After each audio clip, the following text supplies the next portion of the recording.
After coffee, we went to afternoon service in St. Clement's Church. Observing some beggars in the street, as we walked along, I said to Johnson, I suppose there is no civilized country in the world where the misery of want in the lowest classes of the people was prevented. Johnson said, I believe, sir, there is not, but it is better that some should be unhappy than that none should be happy, which would be the case in a general state of equality. When the service was ended, I went home with him, and we sat quietly by ourselves. He recommended Dr. Chane's books, and I said, I thought Chane had been reckoned whimsical. So he was, said Johnson, in some things, but there is no end of objections. There are few books to which some objection or other may not be made. He added, I would not have you read anything else of Chane but his book on health and his English Melody.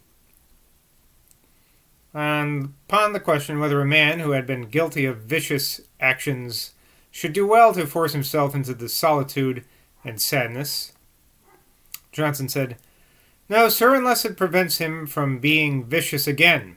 With some people, gloomy penitence is only madness turned upside down. A man may be gloomy till, in order to be relieved from gloom, he has recourse again to criminal indulgences. Footnote here tells us this man that he's talking about is Boswell. So, I wonder what Boswell did at this point in his life. He's done quite a few since if you look up his Wikipedia page. On Wednesday, April 10th, I dined with Johnson at Mr. Thrale's, where were Mr. Murphy and some other company. Before dinner, Dr. Johnson and I passed some time by ourselves. I was sorry to find it was not resolved that the proposed journey to Italy should not take place this year. He said, I am disappointed to be sure, but it is not a great disappointment.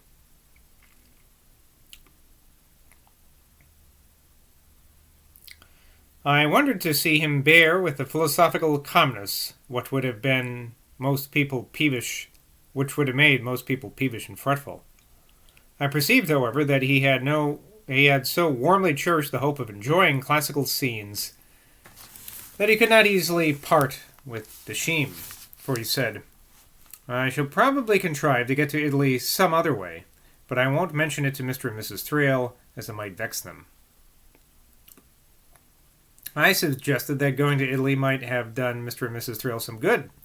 Johnson said, I rather believe not, sir. While grief is fresh, every attempt to divert only irritates. You must wait till grief be digested, and then amusement will dissipate the remains of it.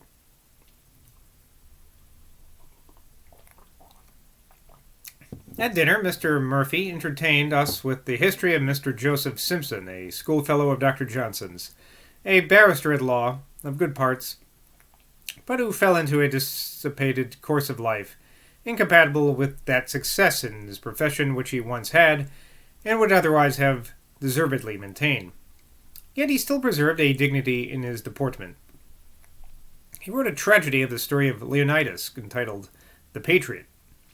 He read it to a company of lawyers, who found so many faults that he wrote it over again, so that there were two tragedies on the same subject and with the same title. Dr. Johnson told us that one of them was still in his possession. This very piece was, after his death, published by some person who had been about him, and for the sake of a little hasty profit, was fallaciously sounds a little dirty, but fallaciously advertised, so as to make it be believed to have been written by Johnson himself. I said I disliked the custom which some people have of bringing their children into company, because it is a manner forces us to pay foolish compliments to please their parents. This is one thing I can agree on Boswell with, actually. Johnson said, You are right, sir. We may be excused for not caring much about other people's children, for there are many who care very little about their own children. It may be observed that men who from being engaged in business or from their course of life in whatever way, seldom see their children, do not care much about them. I myself should not have had much fondness for a child of my own.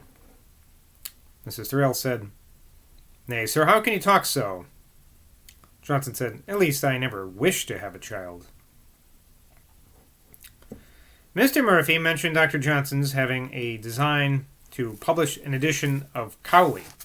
Johnson said he did not know, but he should, and he expressed his disapprobation of Dr. Hurd for having published a mutilated edition under the title of Select Works of Abraham Cowley. Mr. Murphy thought it a bad precedent, observing that any author might be used to the same manner, and that it was pleasing to see the variety of an author's compositions at different periods. We talked of Flatman's poems, and Mrs. Thrale observed that Pope had partly borrowed from him the dying Christian to his soul. Johnson repeated Rochester's verses upon Flatman, which I think by much too severe. Quoting here, "Nor that slow drudge in swift Pinadric strains, Flatman, who Cowley imitates with pains, and rides a jaded muse, whipped with loose reins." I liked to recollect all the passages that I heard Johnson repeat. It stamps the value of them. He told us that the book entitled The Lives of the Poets by Mr. Cibber was entirely compiled by Mr. Shields, a Scotchman, one of his amanuenses. The bookseller, said Johnson, gave Theophilus Kibler, who was then in prison, 10 guineas to allow Mr. Kibber to be put upon the title page as the author. By this a double imposition was intended. In the first place, that it was the work of a Cibber et al., and in the second place, that it was the work of old Cibber. Now, we have a very, very long footnote here on this subject. It'll probably be pretty boring, but I'm going to read it. I'll just show you how long it is. It's probably the longest one yet, maybe. Because it begins... So it's not taking up the whole page here, but it is, it's starting right here. And going down. But then it continues on this page up here. Oh, wait. Oops. I'm looking in reverse. Okay, so it starts on this page. Right here. And then it continues onto this page right up here. So it's more than one page long of a footnote. And for the sake of argument, I've been pronouncing Cibber's name Cibber and Kibber and whatnot. So for now, I'm going to pronounce it in this version of my reading, Cibber. Okay, here we go. In the Monthly Review of May 1792, there is such a correction of the above passage as I should think myself very culpable not to subjoin. Quoting here, "This account is very inaccurate. The following statement of facts we know to be true in every material circumstance. Shields was the principal collector and digester of the materials for the work, but as he was very raw in authorship, an indifferent writer in prose, and his language full of Scotticisms, Cibber, who was a clever, lively fellow, and then soliciting employment among the booksellers, was engaged to correct the style and diction of the whole work, then intended to make only 4 volumes with power to alter, expunge, or add as he liked. He was also able to supply notes occasionally, especially concerning those dramatic poets with whom he had been chiefly conversant. He also engaged to write several of the lives, which, as we are told, he accordingly performed. He was farther useful in striking out the Jacobitical,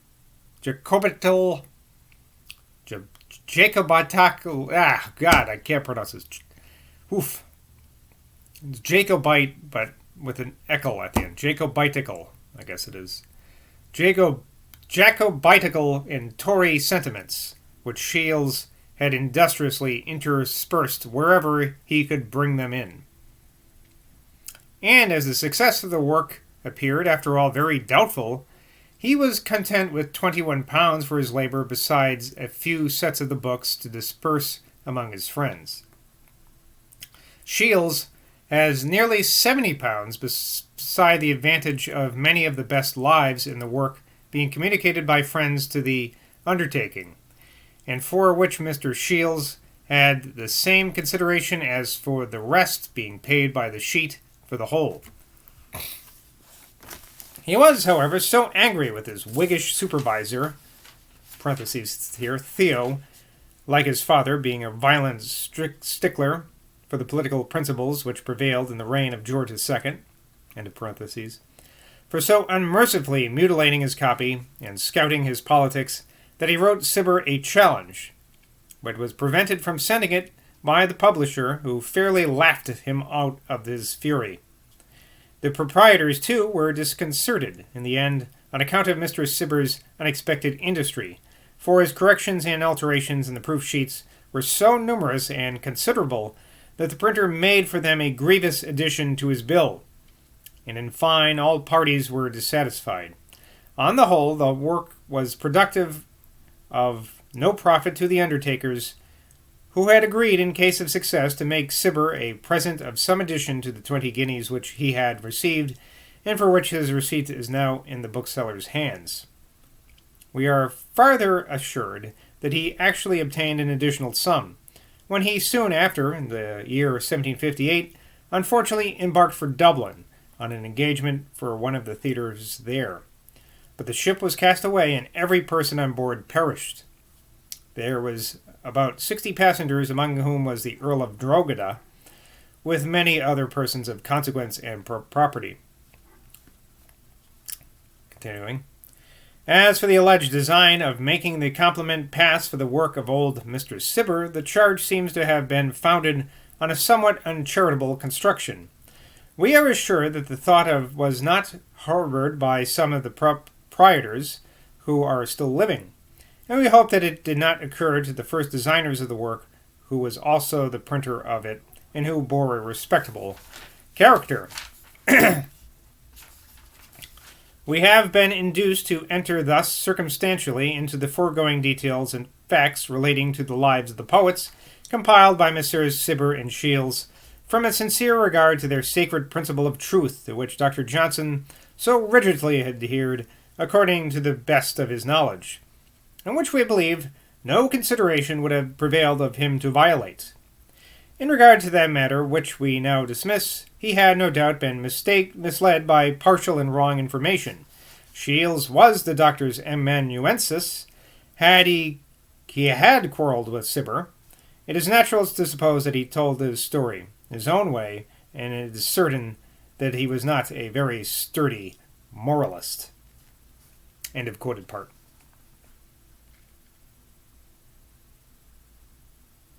So that's from the Monthly Review, May 1792. Now Boswell goes on here to say, this explanation appears to me very satisfactory. It is, however, to be observed that the story told by Johnson does not rest solely upon my record of his conversation, for he himself had published in it his Life of Hammond, where he says, quote, the manuscript of Shields is now in my possession, unquote. Very probably he had trusted to Shields' word, and never looked at it so as to compare it with the lives of the poets as published under Mr. Cibber's name. What became of that manuscript I know not. I should have liked much to examine it. I suppose it was thrown into the fire in that impetuous combustion of papers, which Johnson, I think, rather rashly executed when moribundus. He was about to die. Alright, so I hope that's all cleared up now. So Johnson, long story short, Johnson said somebody, this amanuensis who was a Scotchman, wrote this thing. Footnote tells us that's not true. Back to the meeting at hand. Mr. Murphy said that the memoirs of Gray's life set him much higher in his estimation than his poems did. For you there saw a man constantly at work in literature. Johnson acquiesced in this, but appreciated the book, I thought very unreasonably. For he said, I forced myself to read it, only because it was a common topic of conversation. I found it mighty dull, and as to the style, it is fit for the second table. Why, he thought so I was at a loss to conceive. He now gave us his opinion that Akenside was a superior poet both to Gray and Mason. I like this mentioning of a second table. I'm gonna add that to my repertoire of insults. Anyway, talking of the reviews, Johnson said, "I think them very impartial. I do not know an instance of partiality." He mentioned what has passed upon the subject of the monthly and critical reviews in the conversation with which His Majesty had honored him. He expatiated a little more on them this evening. "The monthly reviewers," said he, "are not deists, but they are Christians with as little Christianity as may be, and are for pulling down all establishments. The critical reviewers are for supporting the Constitution both in church and state. The critical reviewers, I believe, often review without reading the books through, but lay hold of a topic and write chiefly from their own minds. The monthly reviewers are duller men, and are glad to read the books through." He talked of Lord Lyttelton's extreme anxiety as an author, observing that, quote, "he was 30 years in preparing his history, and that he employed a man to point it for him, as if, ha ha ha, laughing, another man could point his sense better than himself." Unquote. Mr. Murphy said he understood his history was kept back several years for fear of Smollett. Johnson said, "This seems strange to Murphy and me, who never told that anxiety, but sent what we wrote to the press and let it take its chance."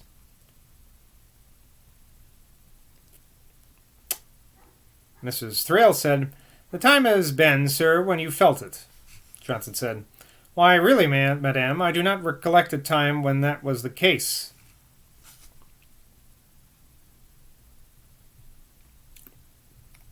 Talking of the Spectator, Johnson said, "It is wonderful that there is such a proportion of bad papers in the half of the work which was not written by Addison, for there was all the world to write that half, yet not a half of that half is good. One of the finest pieces in the English language is the paper on novelty, yet we do not hear it talked of. It was written by Grove, a dissenting teacher." He would not, I perceived, call him a clergyman, though he was candid enough to allow very great merit in his composition. Mr. Murphy said he remembered that when there was several people alive in London who enjoyed a considerable reputation, merely from having written a paper in the Spectator. He mentioned particularly Mr. Ink, who used to frequent Tom's coffee house. "But," said Johnson, "you must consider how highly Steele speaks of Mr. Ink." He would not allow that the paper on Carrying a Boy to Travel, signed Philip Homebred, which was reported to be written by the Lord Chancellor Hardwicke, had merit. He said, "It was quite vulgar and had nothing luminous." Johnson mentioned Dr. Barry's, Sir Edward Barry, a baronet's, system of physics, or physicians. "He was a man," said Johnson, "who had acquired a high reputation in Dublin, came over to England, and brought his reputation with him, but had not great success. His notion was that pulsation occasions death by attrition, and that therefore the way to preserve life is to retard pulsation. But we know that pulsation is strongest in infants, and that we increase in growth while it operates in its regular course, so it cannot be the cause of destruction." Soon after this he said something very flattering to Mrs. Thrale, which I do not recollect, but it concluded with wishing her long life. "Sir," said I, "if Dr. Barry's system be true, you have now shortened Mrs. Thrale's life perhaps some minutes by accelerating her pulsation." All right. That's all for today. Till next time, bye from Boswell.